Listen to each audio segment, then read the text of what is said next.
Alright, starting the assembly.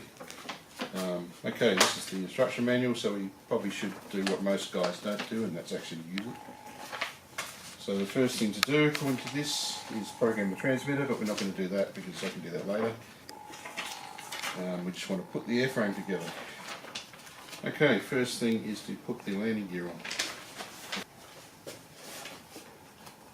on. Notice there's 2 slots here, because you can get optional floats for this, which is something we're undoubtedly going to do. So we've got our first float trainer as well as our first trainer. That just slots in there.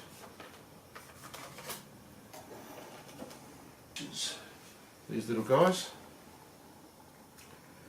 That goes there. Oh yeah, that's good. Yeah, around that way. So that's where they go there. Just put that at a bit of an angle so you can see it. Not really. Consulting the book. Here's the front 4 screws. Okay, so we've got screws that come for the floats. And D. You use D for the horizontal stabilizer. There's 3 screws, of which I can see 2 different types. Well, we'll start with the small ones for the landing gear, I think, and see how that goes. They may all be pretty similar actually.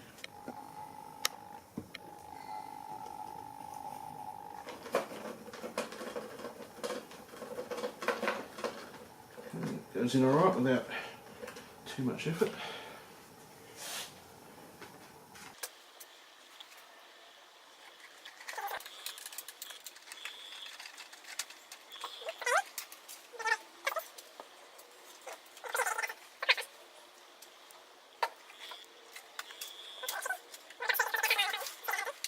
There's a bit of pressure required here to actually hold this thing down where I can get the screw into it. Just do that and hold it with one hand. So they were labelled ABC. No. Just a bag full of screws. No such luck. They all seem to be going in at the same sort of pressure, so they may all be actually pretty similar, even though they're labelled separately. There we go. We now have tricycle landing. This guy goes that way up because all the nice graphics are on that side, so I'm assuming that's right. These are supposed to go under here, like that, and this is supposed to be pushed. Might actually try pushing it through the horizontal stab first, rather than trying to do it. Oh, well, that was easy. I was anticipating a little bit more pressure than that, but that's fine. Go like that. And that's as simple as that. So the next thing to do is to screw it on with screws D, which look exactly the same as all the other screws. So I'm just going to pick one at random, one of the larger ones, or what looked like the larger ones anyway. Oh, hang on. There we go.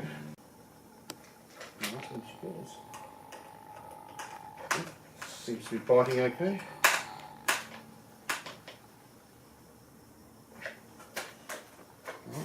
That's good. We'll get the next one in.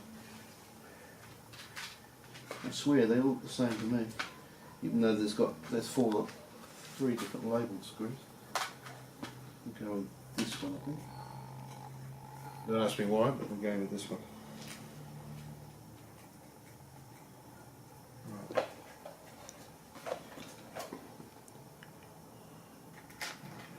Okay. No, it's not too tight a fit because I don't think we've quite got the right size screwdriver, but looks like we're going to be good. There we go. And it's pretty firm. There's our tail feathers. Looks alright. Control rods onto the horns. On the outermost one, interestingly, for the horizontal stab, which we shall do now. I'll just turn it around so we can see it. It's this guy here.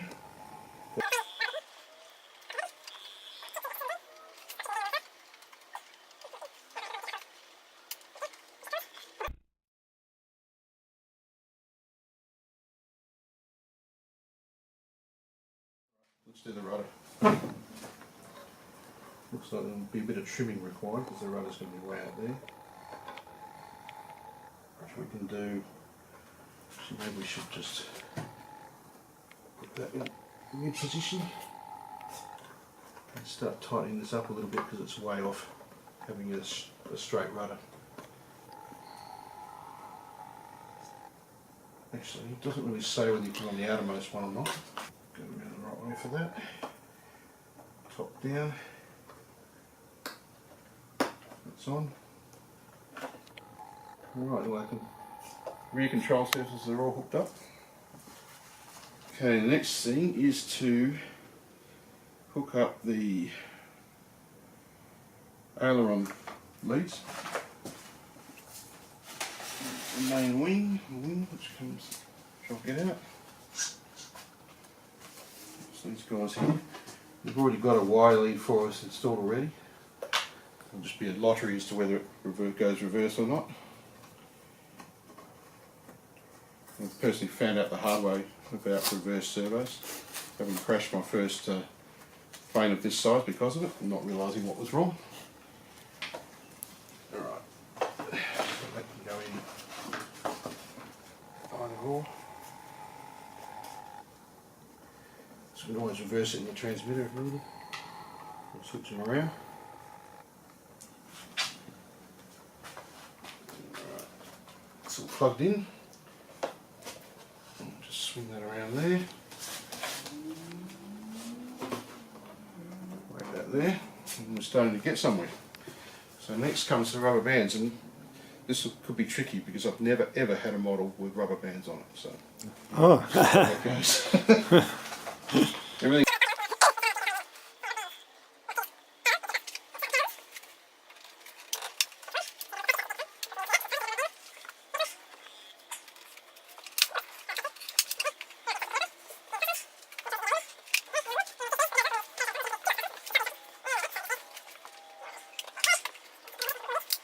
And voila. And voila, I believe our trainer is assembled. Don't even have to put the spinner on. Not a bad little size, it's big enough to see alright, but not so big we can't fly it in a park somewhere. There we go. And will fit in the car quite nicely, I would say, without needing anything special. Alright. Very good. Consult the instructions to make sure that is actually everything. Well, that was quick. I know.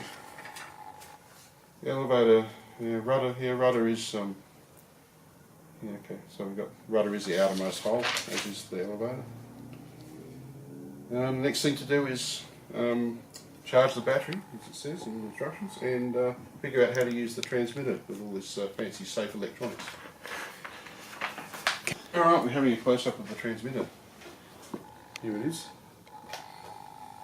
It's Which mode is it set up for? So it's a mode 2 transmitter. Oh, that rules me out.